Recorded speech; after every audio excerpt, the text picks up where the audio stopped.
Buonasera da Rimini, benvenuti. Buenas tardes desde Rimini, bienvenidos al Meeting 2021 por parte de Massimo Castelli y por Massimo. El título de nuestro encuentro es el trabajo que vendrá y se pone en plural porque nos ocuparemos de los trabajos que vendrán. Vamos a mirar hacia el futuro, un futuro que ya ha empezado porque la pandemia ya ha acelerado procesos que ya habían empezado desde hace un tiempo. Veremos cómo cambia la agricultura, cómo serán las oficinas del futuro. Visitaremos un centro de formación de técnicos que combaten los hackers informáticos.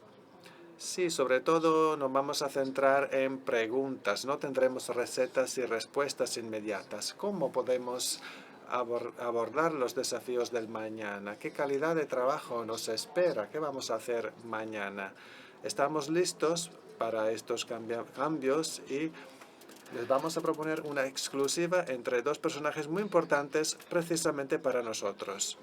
Aquí vamos a presentar nuestros invitados. La señora Nuti, que es directora de la Escuela Sant'Anna de Pisa, una de las excelencias de nuestro sistema universitario. Bienvenida. Muchas gracias y gracias por la invitación. Y luego Roberto Tomasi, administrador delegado de Autopistas per l'Italia, Autostrade per l'Italia. Y luego Mario Mezzamanica, prorector de la Universidad Milán Bicocca Y en el tema de subsidiariedad nos hemos referido mucho esta semana, ha participado también. Entonces, con el informe que han producido en su universidad, tenemos una tabla que nos dice lo mucho que están cambiando las necesidades de las empresas con respecto a las profesionalidades que buscan. Vamos a ver.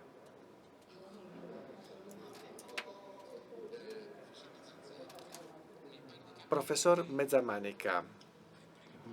Veo que en los primeros lugares, como se podía prever, tenemos profesiones que tienen que ver con el mundo digital, pero me sorprende algo que tenemos luego asistente social y luego cajero o cajera. ¿Qué significa, profesor? Cloud computing junto con cajero. ¿Qué significa? Pues significa que todas las profesiones están afectadas por factores de cambio. Nosotros hemos analizado la variación de las competencias que se necesitan en los próximos años y nos ha impresionado ver que, desde luego, las competencias digitales, las profesiones digitales están dentro de un gran cambio, pero también otras profesiones, como las que ha mencionado, están cambiando mucho en la demanda de las empresas.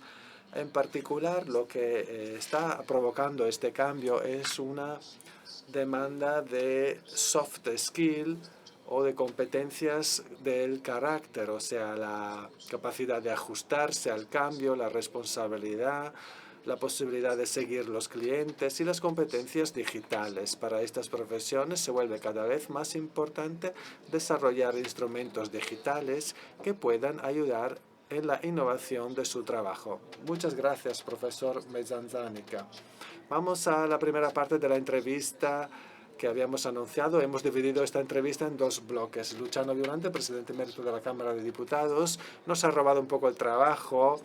Lo de periodista era de su padre, el trabajo de su padre, y ha entrevistado en exclusiva para nosotros a Roberto Cingolani, que es actual ministro de la Transición Ecológica, pero durante 15 años fue director del Instituto Italiano de Tecnología de Génova, uno de los más avanzados puntos de referencia de la investigación científica en Italia, un punto de observación interesante para entender la dirección del mundo. Vamos a ver la entrevista.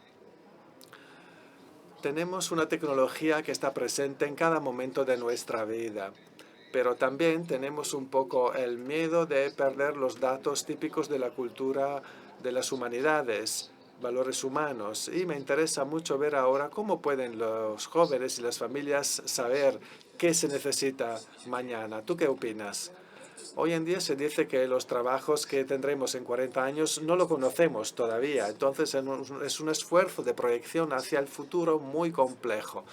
El Foro Económico Mundial hace un par de años hizo un análisis muy extensa con una de las empresas más grandes del mundo, mirando básicamente los factores que crean límites para el desarrollo, y todas las empresas mencionaron en primer lugar, con un peso del 60-70%, el problema de no entender a tiempo los cambios que se están produciendo por la tecnología. Y es un poco paradójico porque son estas empresas que están causando este cambio. Entonces es un poco impresionante.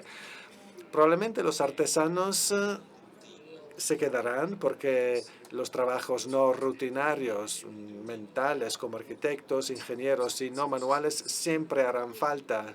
De hecho, van a ser más valiosos, donde el individuo se necesita. Y la inteligencia artificial puede llegar, pero con un coste tan elevado que no será rentable, porque un fontanero siempre será más barato que un robot que puede trabajar de la misma manera. Una cosa es llegar a Marte, otra cosa es reparar un electrodoméstico.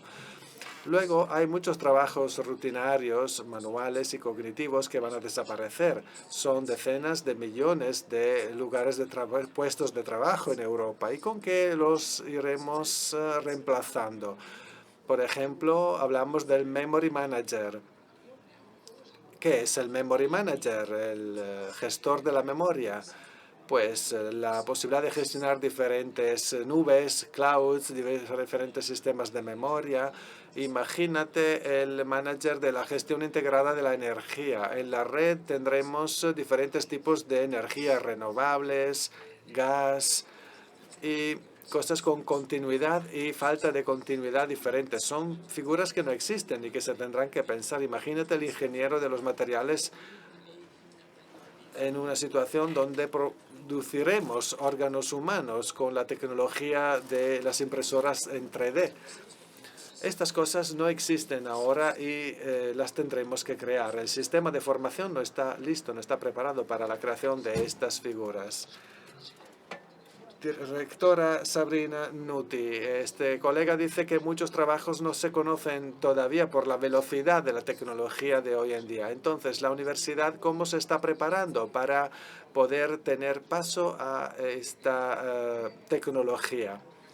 Yo creo que la universidad tiene que gestionar un desafío muy difícil porque hasta hoy básicamente se ha quedado arraigada al concepto que yo llamo la división de la sabiduría, que están divididos en sectores científicos y disciplinares muy definidos, muy claros, con profesores que siguen el avance de estos saberes.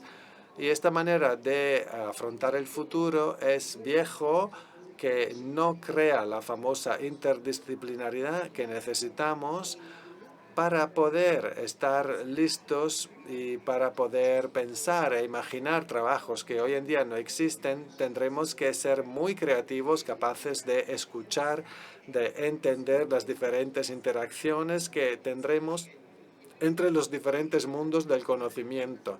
Entonces, la universidad necesitará hacer una revolución enorme en la manera en la que gestiona su proceso de formación. Está todavía demasiado arraigada a la sabiduría, al saber de los que dan clase, de lo que imparten clase, y no al desarrollo de los estudiantes, de los alumnos. Entonces hace falta dar un gran salto y creo que el Plan Nacional de Recuperación y de Resiliencia nos puede ayudar muchísimo para gestionar problemas y ir más allá de las áreas de investigación y de los sectores científicos y disciplinares que tienen el riesgo de ser un suicidio y de dar paso a un proceso equivocado con el que no tendremos que preparar a los jóvenes para el futuro. Muchas gracias, rectores. Es un desafío para el mundo de la universidad y para el mundo de las empresas. Roberto Tomaso lleva 18 años como administrador delegado de Autostrade per l'Italia y 70 años de vida de esta sociedad, una de las infraestructuras más importantes que ha conectado nuestro país, un país algo complicado. 3.000 kilómetros de autopistas, casi 9.000 empleados. ¿Cómo están aceptando este desafío del futuro? Pues nuestro desafío es un desafío en el desafío, porque tenemos un momento muy complejo de nuestra sociedad. Nuestra infraestructura es una de las más complejas en el mundo. Creo que somos segundos solo a China en la gestión de una red muy compleja en uno de los territorios más complejos. Estamos transformando nuestra empresa.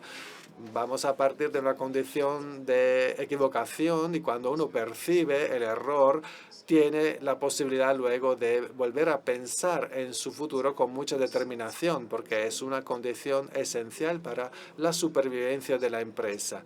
Nuestra empresa no solo gestiona la infraestructura, sino que realiza nuevas infraestructuras muy complejas.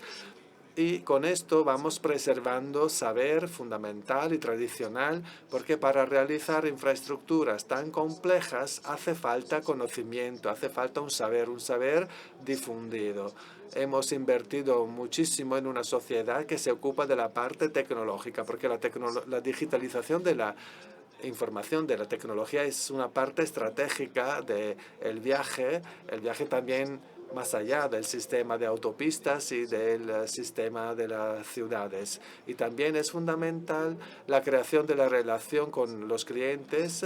Hemos creado otra sociedad que se llama Free2X, que se propone de gestionar las relaciones con los clientes y para que ese tipo de viajes sea más sostenible. La sostenibilidad y la digitalización son dos condiciones esenciales. Para apoyar este saber necesitamos conocimientos difundidos, complejos, diferentes entre ellos, con competencias nuevas. Competencias nuevas hay que preservar las que existen ya. No hay que pensar que hacen falta solo cosas nuevas. Las competencias nuevas son fundamentales para poder imaginar, pero a veces así bromeamos en la empresa diciendo que después de 2 años nunca habríamos pensado que habríamos sido tan diferentes como somos hoy. A veces intentamos imaginar cómo seremos en 2 años y mantenemos la misma velocidad de cambio durante estos últimos 18 meses. Bueno, seguimos adelante pensando en los eventos de la región de Lazio, que nos ha hecho pensar en la necesidad de especializar en la cybersecurity, en la seguridad cibernética, la seguridad de la transmisión de datos. Un colega nuestro ha ido en la sociedad del grupo Leonardo para visitar uno de los sitios más punteros desde el punto de vista.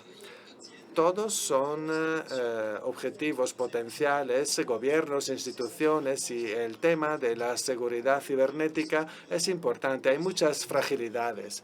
Invertir en infraestructuras no es suficiente. En la batalla contra los piratas informáticos tiene mucha importancia la formación. Como Leonardo trabajamos mucho en la formación, sobre todo en la formación continua de los operadores, porque la amenaza cambia de manera rápida y hay que actualizar los operadores continuamente para poder afrontar estas nuevas técnicas de ataque. Leonardo es una de las sociedades líderes en el mundo del aeroespacial, de la seguridad. Estamos en Chieti, en el Centro de Excelencia de la Cybersecurity, para hablar con Albo Sebastiani, que es el responsable de la formación y de la Cybersecurity. Invertimos muchos en tecnologías nuestras y hemos creado las plataformas de Cyber Trainer y Cyber Range. El Cyber Trainer es una plataforma que permite seguir itinerarios individualizados, personalizados para los diferentes operadores de la Cybersecurity, mientras que la Cyber Range es una plataforma que permite realizar virtualmente escenarios reales y generar unos ataques para que los operadores puedan practicar. Aquí se trabaja sin parar porque las estrategias de los piratas informáticos siguen cambiando, pero la protección de los datos no es el único sector de Leonardo. Leonardo no se ocupa solo de formación de cybersecurity, sino también en otras áreas en las que opera la empresa. Defensa aeroespacial, somos líderes internacionales en los servicios de actualización civil y militar para los pilotos, para los operadores y para los que se ocupan de mantenimiento y de formación. El compromiso es de desarrollar también una cultura científica en la ciudadanía. Uno de los pilares de sostenibilidad de Leonardo es la ciudadanía científica para llevar la empresa a los ciudadanos y a las comunidades. Es parte integral del plan estratégico Be Tomorrow Leonardo 2030. Hasta ahora han sido involucrados miles de estudiantes en Italia y en Estados Unidos y 47 escuelas italianas con el proyecto de crowdfunding de Leonardo en la escuela. El proyecto involucra a todos, jóvenes y adultos.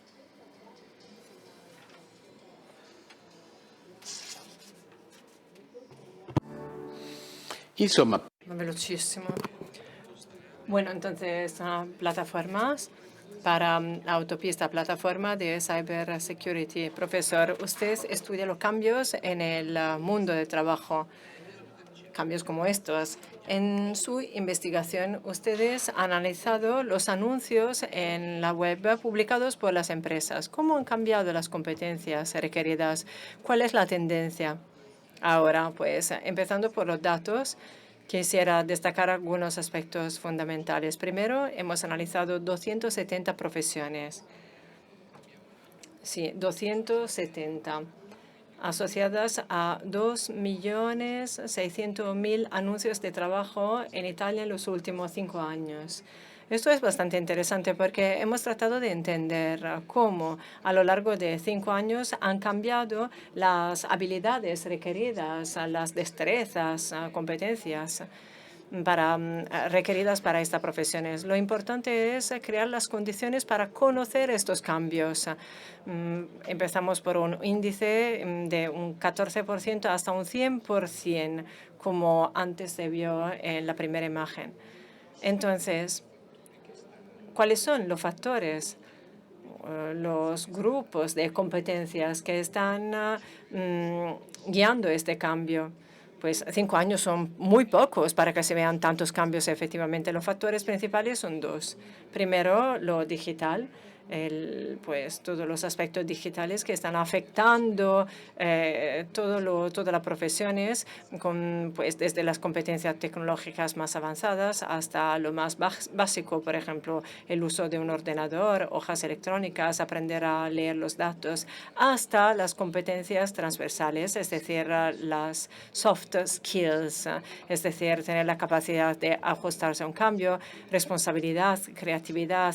Todas estas competencias se están haciendo cada vez más relevantes para que las empresas puedan elegir a sus empleados, su personal.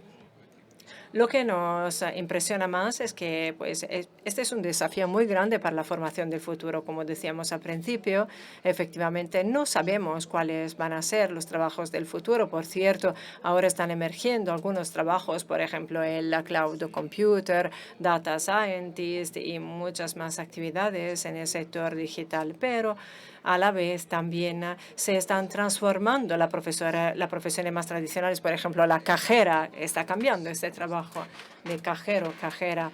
Entonces, se hace necesaria ahora una cultura digital y competencias digitales. Y además también hay que pues, enfocarse en el crecimiento de las competencias personales. Soft skills. Por tanto, esto nos indica que las empresas están buscando a personalidades que sean capaces de adaptarse a los cambios que ocurren a lo largo del tiempo. Y la velocidad, la rapidez del cambio es lo que caracteriza hoy en día el mercado del trabajo. Y este es el desafío para todos, para las instituciones públicas, privadas, que se ocupan de políticas para el mercado del trabajo y también para las universidades, los que trabajan en formación. Bueno, y pues ahora vamos a escuchar una entrevista de Matt Siegelman, administrador delegado de Burning Glass de Boston, una empresa que estudia la evolución de los anuncios de trabajo en la web desde hace muchos años. Y ¿por qué? Porque es interesante mirar a los Estados Unidos. La pandemia ha colpito. La pandemia ha llegado en un periodo donde el mercado del trabajo ya estaba cambiando mucho. Entonces nos hacemos esta pregunta. ¿La pandemia ha cambiado el mercado de trabajo o las tendencias actuales van a continuar? Pues la respuesta está en el medio. Es muy fácil olvidar que pues, son muy importantes hoy en día las soft skills, las competencias individuales. Por ejemplo, las competencias requeridas a los diseñadores mecánicos o programadores informáticos han cambiado hasta un 40% en los últimos 10 años. Otros trabajos, como los barberos, las peluqueras, no han cambiado. La pandemia parece haber acelerado el cambio en diferentes sectores. Entender cuándo y dónde está ocurriendo el cambio es fundamental si queremos encontrar una respuesta. Los trabajos que están cambiando más rápidamente son los que se llaman híbridos, es decir, los que mezclan competencias que en el pasado raramente existían en ese trabajo. Por ejemplo, los que desarrollan aplicaciones, un trabajo que no existía antes de la invención de smartphone. Un desarrollador de smartphone necesita también tener conocimientos de marketing, contenidos, o un director comercial, por ejemplo, un trabajo que requiere conocimientos de ciencia, de datos, database, visualización, datos, competencias empresariales. Ningún programa tradicional universitario enseña todo esto junto. Entonces, ¿de dónde llegarán estos nuevos trabajadores? Si tuviera que indicar un factor que nos está llevando a cambios en el mercado laboral en los últimos 10 años, seguramente la digitalización del mercado, la forma en la que el cambio tecnológico está volviendo a moldear el trabajo. Muy a menudo se habla de que las tecnologías están destruyendo el trabajo, pero en realidad está cambiando trabajo ya existentes. 8 trabajos de 10 requieren un nivel de alfabetización digital. Sin embargo, no todos los trabajos en todos los países están afectados de la misma forma. Estas diferencias son muy importantes, fundamentales, si observamos el impacto de los trabajos sostenibles. La digitalización es un desafío para actualizar las competencias, ayudando a los trabajadores para que puedan enfrentar los cambios y mantener su trabajo. La economía sostenible significa actualizar las competencias y moldear las competencias. Algunos trabajadores van a perder el trabajo debido a la descarbonización. Necesitarán ser recualificados. En Italia, la producción de carburante no es tan fundamental para su economía con respecto a otros países, pero es fundamental definir los trabajos sostenibles. Los trabajos eléctricos no hacen un trabajo sostenible, pero si ustedes han decidido instalar paneles solares o invertir en estaciones para vehículos eléctricos, van a necesitar muchos técnicos eléctricos para que esta economía pueda arrancar, ya que muchos trabajos tradicionales están implicados en la economía sostenible. Las personas necesitarán tener formación sobre los carburantes alternativos, los métodos sostenibles. Por ejemplo, los ingenieros mecánicos los vamos a encontrar en el automotive, pero ya que se está cambiando hacia los vehículos eléctricos, estos ingenieros necesitarán nuevas competencias. Vemos que los ingenieros de Tesla, por ejemplo, hacen un trabajo diferente con respecto a los mismos trabajadores de General Motors. Y también en Fiat estamos viendo que se está pasando hacia las competencias eléctricas híbridas. Otro aspecto es que los trabajos sostenibles no son necesariamente de nivel técnico o universitario. También hay oportunidades en campos como la instalación solar, por ejemplo. La última pregunta, pues la pregunta final es: Estamos invirtiendo en la formación más adecuada. Esto va a determinar el éxito o el fracaso a la hora de adaptarse al cambio. Bueno, entonces Sigelman dice, estamos invirtiendo en la formación de la forma más correcta. Se podría hacer mucho más, por supuesto.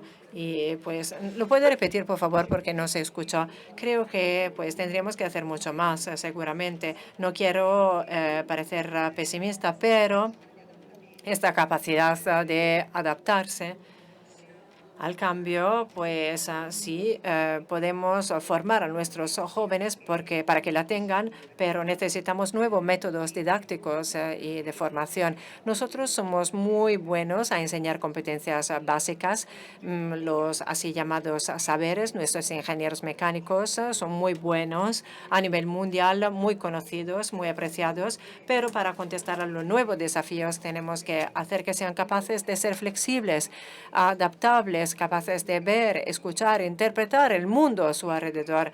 ¿Cómo se pueden otorgar estas competencias? Pues tenemos que ponerles en contacto con una serie de oportunidades, también nuevas experiencias y también en sectores diferentes de los que han construido sus competencias básicas para poder mejorar su capacidad de adaptación.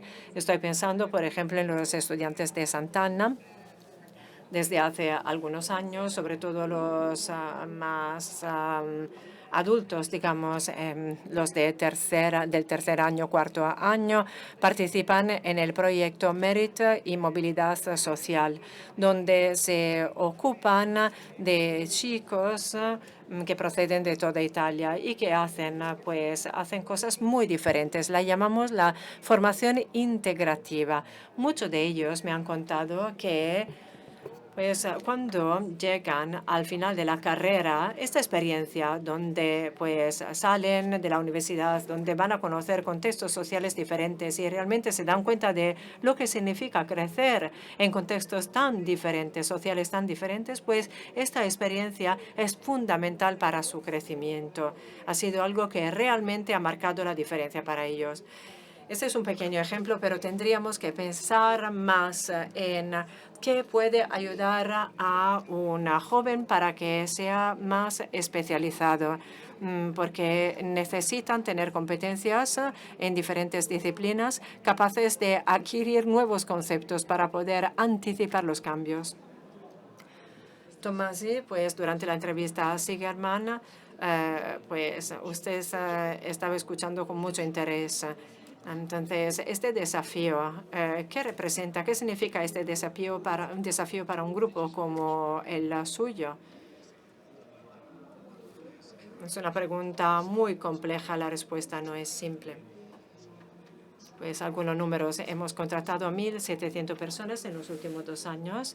Nuestra empresa tiene 9.000 y vamos a contratar entre 2021 y 2023 unas 2.900 más personas. Estamos realmente transformando la sociedad, la empresa. Tenemos un proceso de digitalización por un valor de 100 millones de euros y pues vamos a transformar toda la empresa a nivel digital. Entonces, es una dimensión totalmente nueva. Las personas que trabajan en nuestra empresa van a cambiar sus tareas, por cierto. No es posible pensar que puedan mantener exactamente sus responsabilidades, sus tareas de hoy. Entonces, tenemos varias dimensiones complejas, es decir, nuevos jóvenes que llegan, que entran en la empresa. Yo creo en el hecho de conocimientos continuos, saber continuo, es decir, no nos podemos parar nunca. No puede ser que pues, el saber acabe con la universidad y por eso estamos trabajando con los politécnicos nacionales más importantes para garantizar este intercambio de saber entre el mundo del trabajo y el mundo de la universidad, para que la formación sea un camino continuo. Creo que pues, en este país tengamos una historia de excelencias. Efectivamente, el país ha crecido mucho y pues, siempre hemos tenido muchos conocimientos en este país y entonces esperamos poder abrir esta nueva fase de nuestro país. Muy bien. Pues, mientras tanto, los que miran hacia el futuro están estudiando, buscan nuevas soluciones y las buscan también en servicios tradicionales, clásicos. Por ejemplo, es muy interesante descubrir que algunos jóvenes han tomado la iniciativa, han pues encontrado el valor de decir yo, como nos cuenta el título del meeting este año, y han encontrado este valor en la agricultura, es decir, quizás lo más antiguo del mundo. Vamos a ver.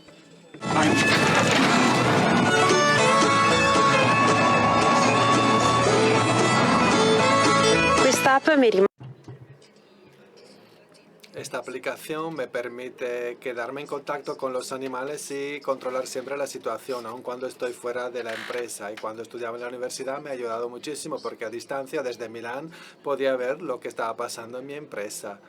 Y vivir en Milán, ¿echaba de menos aquí el campo? Pues sí, mi pensamiento siempre estaba aquí porque ellos son mi familia. Estamos en Solviate, en la provincia de la ciudad de Como, y esta es la empresa tecnológica de Martina. Soy Martina, tengo 26 años y esta es mi empresa, Cascina Martina. Mi padre murió cuando tenía 16 años. Esta empresa existía desde hace 3 generaciones y yo no quise pararlo. Y aquí he crecido y quiero que mis hijos crezcan aquí. Mi padre es una persona muy inteligente y que iba siempre un paso más adelante que los demás. Teníamos ya un robot para mungir y para controlar a distancia lo que pasa con nuestros animales. Tenemos una cámara en la sala donde las vacas van a parir, que es el momento más delicado. Y tenemos este sensor que puede monitorear la parte antes de dar a luz para las vacas, porque es un momento muy delicado y tiene que ir todo bien. Vemos que la 948 y la 947 van a parir. Tenemos como 4 o 5 animales que van pariendo cada mes. El novio también está al lado de Martina, producen leche y queso para las empresas de la comunidad. Con sensores y cámaras, la tradición agrícola aquí se vuelve digital. he tenido muchos resultados y si mi marido estuviera aquí, yo creo que estaría muy contento de ver a dónde hemos llegado. El amor para los animales me lo ha transmitido mi padre, que era veterinario, entonces este es mi futuro. Estoy convencida y lo deseo con todo mi corazón. Este tipo de agricultura junta dos sistemas. Uno es la cría de pescado y la otra es el cultivo fuera del suelo. Los peces absorben la nutrición de las plantas y las plantas pueden filtrar el agua para los peces. Este sistema está en una empresa de Treviso, en el norte de Italia, que es la única empresa en Italia que produce verdura, hierbas y plantas aromáticas con la aquapónica, que es un sistema en Italia que no está muy desarrollado, pero existe. El aspecto de unicidad de este sistema es combinar un sistema de calefacción sostenible como el termocompost con el sistema de aquapónica. El sistema innovador de este sistema de cultivo es su innovación, en la que cada componente, o sea, los tanques de los peces y la parte de desarrollo de las plantas, pueden ser independientes. Con estas válvulas puedo excluir una parte del sistema y poder seguir sin tener que parar todo el sistema. Entonces, aquí son los peces que proporcionan nutrición a las plantas y las plantas, a su vez, depuran el agua para los peces. Las verduras se ponen en estas cestas, las cestas flotan y la planta luego desarrolla estas raíces que van a tomar las sustancias nutritivas y el agua.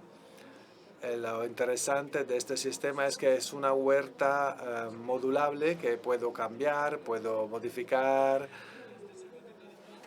Y la misma cantidad de plantas que tenemos en esta parte horizontal la podemos tener también en vertical. La idea de esta empresa de acuaponía es para ver si se puede crear un modelo sostenible económicamente también para empresas pequeñas, o sea, empresas que no tienen una herencia familiar o que no tienen superficies adecuadas para otros tipos de cultivos. Io ringrazio la collega. Quiero agradecer a la colega Simona Gallo porque yo de la huerta componible ni sabía que podía existir. No sé, todos ustedes. Pues me gustaría ver una reacción de ustedes a partir del profesor Mezzazanica. Tomasi antes hablaba de saber difundido, hasta la digitalización de las vacas hemos visto, y de los tomates con este sistema fantástico que ha sido ilustrado. Sigmund decía que la sostenibilidad presenta un doble desafío: actualización y remodelación de las competencias. Pues aquí lo hemos visto, es así, como ejemplar desde este punto de vista. Es este el desafío en la dimensión pequeña y la dimensión grande. Me gustaría escuchar vuestra opinión.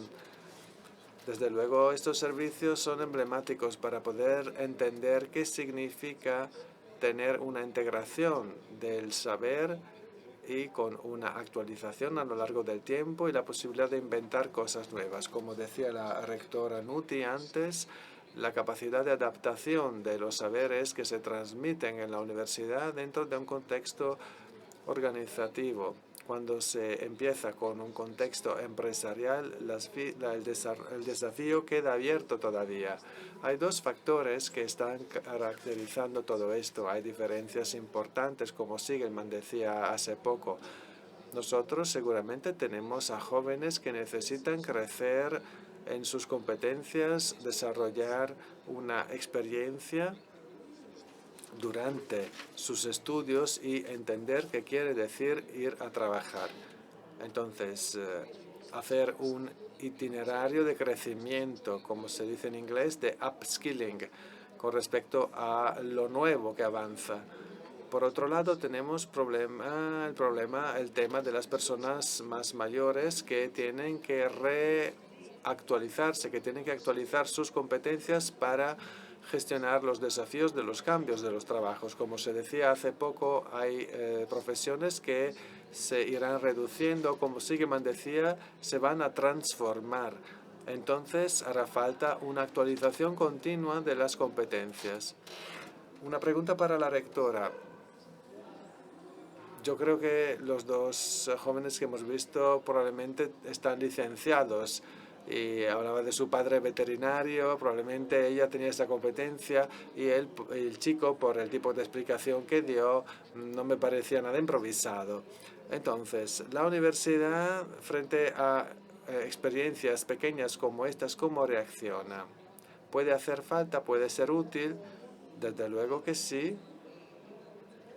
Creo que las dos personas que han entrevistado seguramente se licenciaron. La primera lo dijo claramente, decía que cuando estaba en la universidad necesitaba aplicaciones para controlar lo que pasaba en la granja.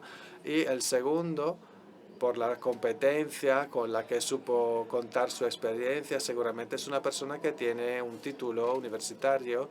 Entonces, ¿cómo podemos aumentar el número de personas que tienen un título universitario para que pueda todo esto aportar en el mundo del trabajo esta dosis de creatividad y de innovación?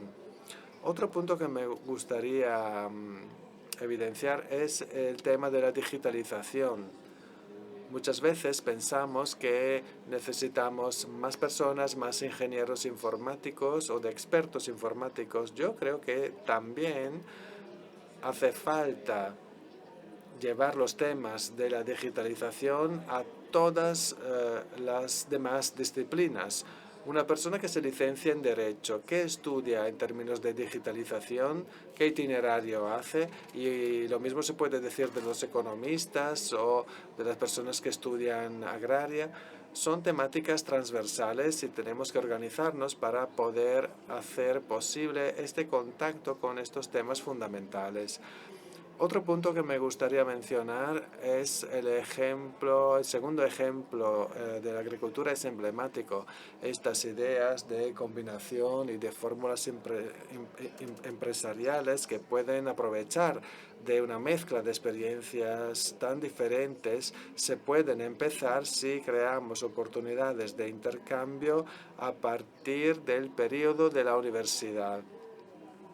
Antes teníamos las facultades, ahora en Italia existen solo los departamentos y muy a menudo los estudiantes no participan directamente en la universidad con otros colegas de otros itinerarios. Yo creo que la universidad se debería trabajar más en esto, con momentos de encuentro, oportunidades de intercambio, porque es la comunidad que luego puede ser la cuna de la creatividad. Tomasi, ¿esto es posible solo en realidades tan pequeñas o también una empresa grande puede tener interés? Una empresa que hace puentes y galerías. Pues si pudiera gestionar una galería como ellos gestionan las vacas o la huerta, no estaría mal.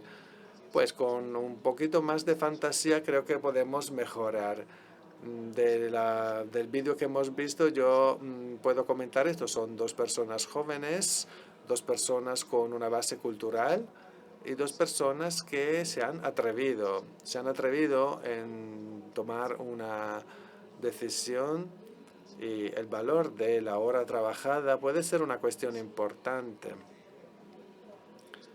Yo puedo transmitir las responsabilidades, delegar las responsabilidades para poder tener un equilibrio entre la acción y la responsabilidad y viceversa.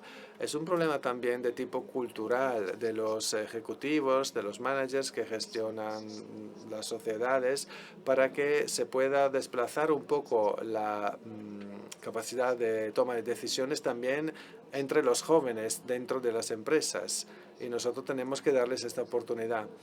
Muchas gracias. Vamos a considerar otro tema porque dentro de una semana todas las empresas van a abrir, volveremos a la escuela. Durante los últimos 18 meses nuestra vida ha cambiado muchísimo, mucho trabajo se ha transformado en un trabajo virtual. Veremos si también Autostrade per Italia va a llamar sus obreros o no. Y los grandes grupos en general están volviendo a llamar sus dependientes a la oficina. Y me da mucha curiosidad este tema de la oficina. ¿Cómo será la oficina del futuro? Esta pandemia lo ha cambiado, lo cambiará. Lo hemos preguntado a uno de los administradores delegados de uno de los estudios de arquitectura más importantes de Milán. La oficina así colectiva no tiene mucho sentido. Ahora buscan las personas una comodidad que antes no tenían. La encontraron en casa, la posibilidad de estar concentrados, de trabajar juntos solo si hace falta. Entonces, la oficina creo que tiene que volverse como un menú de ambientes con la posibilidad de generar estímulos diferentes. ¿Y las empresas qué están pidiendo? Las empresas piden entender cómo hacer que las personas puedan volver a los puestos de trabajo con la involucración y el deseo de volver a trabajar juntos. Por otro lado, nos están pidiendo sistemas y tecnologías para trabajar en remoto o sistemas para reservar los puestos de trabajo. Hemos desarrollado uno para ayudar a las empresas para reservar los puestos y poder también monitorear y tener el tema también del trabajo seguro. No me puedo imaginar la oficina del post-smart working, del post-pandemia. Pues lo que vemos de innovador tiene que ver con la gestión de las atmósferas. Tenemos una unidad de investigación que trabaja en el tema de neurociencia, en arquitectura y cómo ciertos espacios pueden generar cierto tipo de emociones. Esta es una tendencia que seguiremos, los espacios para el trabajo juntos, espacios como bibliotecas, que siempre han sido espacios de trabajo común, pero con reglas de silencio, de atención mutua, y espacios de relajación, espacios dedicados también a actividades con, por ejemplo, grandes pizarras, grandes sistemas tecnológicos y grandes salas dedicadas. No hemos encontrado una solución todavía que nos guste con lo de tener una reunión en Zoom, por ejemplo, que dé la misma sensación de la reunión híbrida. Siempre habrá gente que se conecta desde en remoto, y los que no están presentes físicamente de momento están sufriendo una cierta distancia. Entonces hay grupos tecnológicos que intentarán volver a proponer la experiencia física en los que están a distancia. ¿Cómo se puede evitar que la tecnología mate la sensación de empatía que en los puestos de trabajo es muy determinante a veces? Pues la división del trabajo en casa, la individualización, la soledad que puede conllevar el trabajo en casa, desde nuestro punto de vista, tiene consecuencias sociales muy importantes. Entonces, la idea de una comunidad que pierde su lugar de encuentro es un tema sobre el que tendremos que reflexionar muchísimo más. En mi opinión, de alguna manera queremos seguir un camino más fácil, mientras que esta pandemia nos ha enseñado que tenemos que trabajar con algo más de dificultades, más cuesta arriba, pero tenemos que diseñar un espacio para una comunidad que quiere estar unida. Tomaso, ¿están ustedes también volviendo a llamar a sus empleados o están trabajando a distancia? Un 70%. Sí, pues tenemos todavía un 70% de nuestros empleados que están trabajando en Smart Working desde casa. Y pues nosotros vamos a cambiar nuestras oficinas, sí, un poquito. Estamos modificando el espacio de trabajo para generar ideas. El aspecto de estar juntos, los aspectos de socialidad son fundamentales. La digitalización, por cierto, es fundamental, pero necesitamos también una socialización de las decisiones. Character skills, soft skills, también significa capacidad de relacionarse. ¿Es así? Sí, en absoluto. Lo que me ha pues, impresionado mucho, lo que me interesa mucho es que esta capacidad de relacionarse es fundamental en cualquier trabajo. La capacidad de relacionarse con los demás, adaptarse a los cambios son los factores principales. Es lo que quieren las empresas. Quieren empleados, trabajadores que tengan capacidad de relacionarse, sí. Y no solamente para los trabajos más basados en las relaciones, sino también en los trabajos técnicos. Pues hoy, como dijo la rectriz Nuti, que dijo que tenemos que superar las barreras de las universidades, tenemos que pues salir de nuestras barreras en las universidades, pero pues es verdad, está muy claro que la capacidad de relacionarse con los demás es importante también para los técnicos. Por ejemplo, en el sector de informática, hoy prevalecen las character skills, llegan a una importancia de un 40% con respecto pues comparado con las competencias técnicas. Esto no pasaba, no ocurría nunca en el pasado. Pero esos factores no se pueden enseñar ni tampoco en la universidad, ni tampoco después de la universidad, ¿o me estoy equivocando? Pues sí, pero creo que podemos crear unas condiciones de formación donde los chicos puedan aprender. Se pueden crear unas situaciones donde los chicos puedan efectivamente aprender a comunicar, a estar juntos. Pues las clases a distancia para las universidades han sido una respuesta, por supuesto. Entonces, la enseñanza a distancia en remoto han sido una respuesta, pero no ha sido suficiente porque ha faltado la relación humana entre los profesores, los alumnos y también entre los alumnos mismos, porque mucho se aprende gracias a a lo que se comparte con los pares, con los otros estudiantes. Pues necesitamos a personas que sepan escuchar, comunicar, dialogar, trabajar en equipo.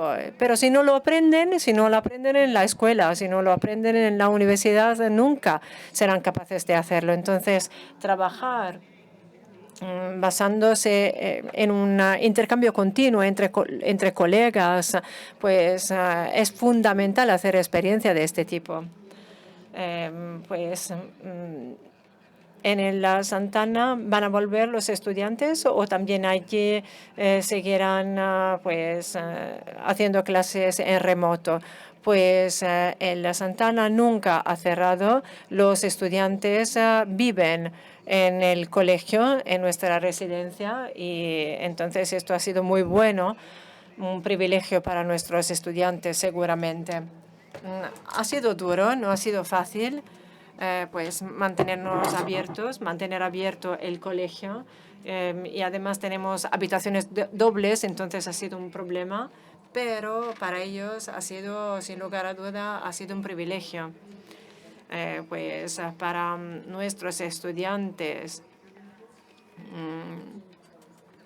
han tenido mucha suerte porque hemos visto que la edad, pues la enseñanza a distancia ha creado muchos problemas también psicológicos. Muchas gracias, rectora.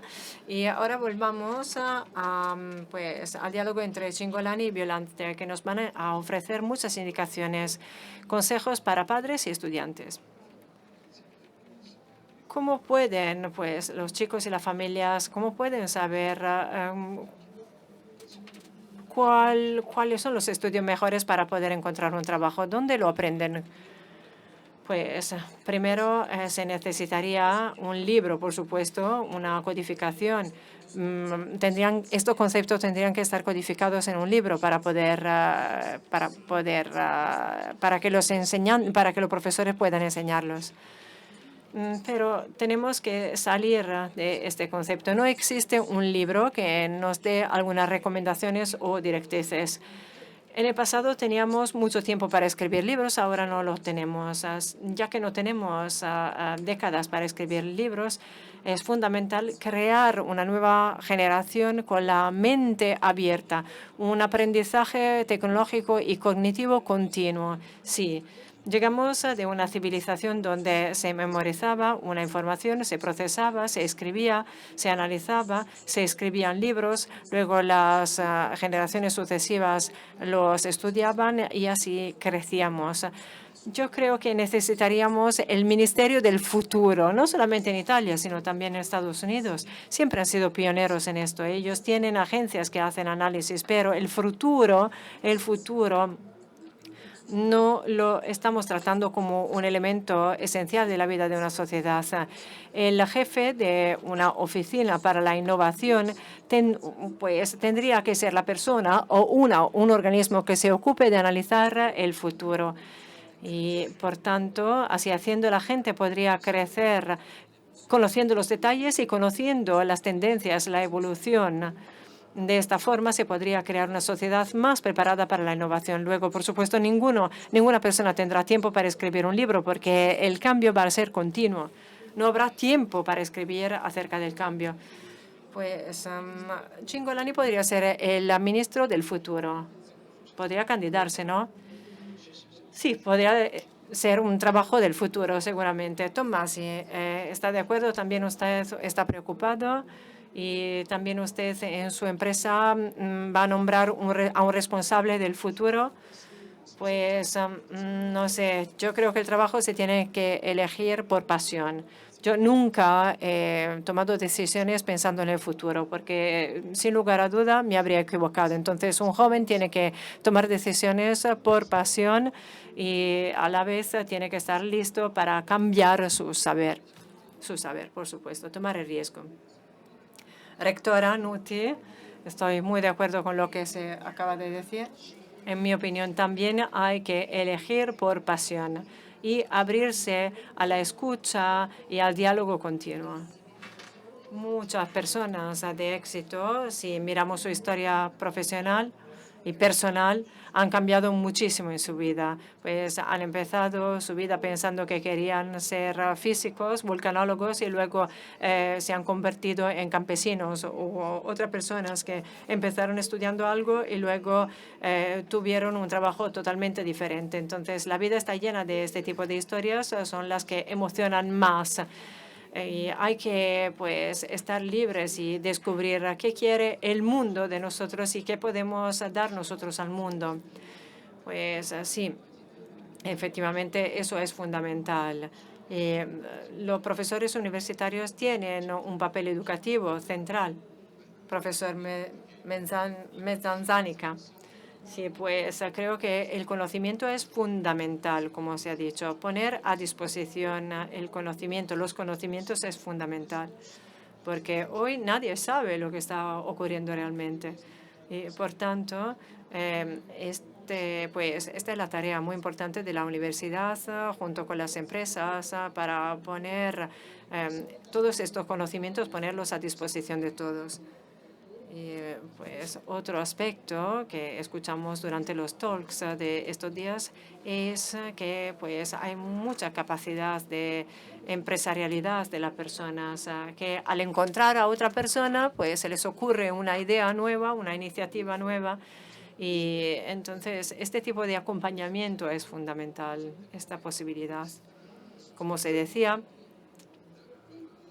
es importante darle valor a los jóvenes sin imponerles a ellos lo que queremos nosotros.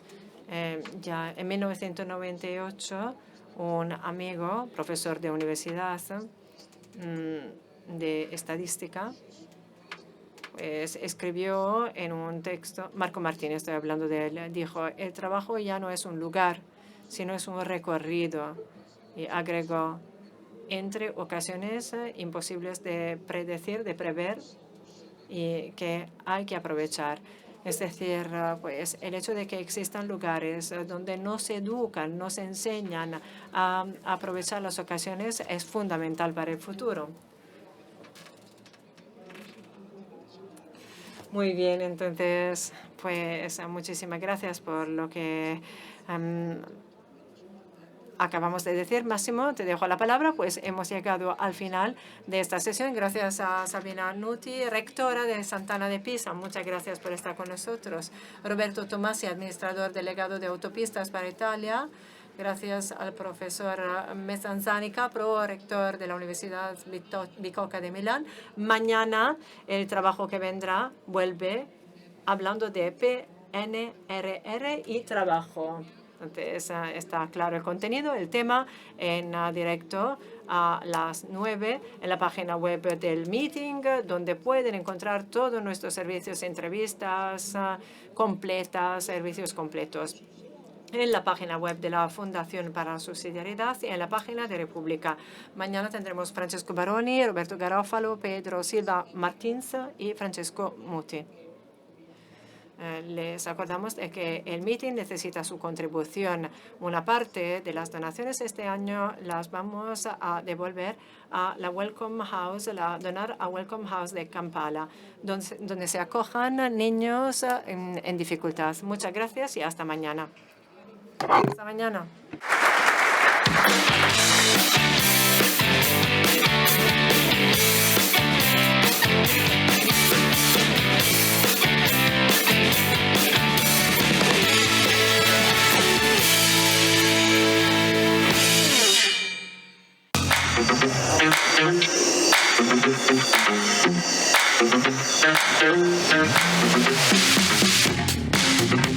Thank you.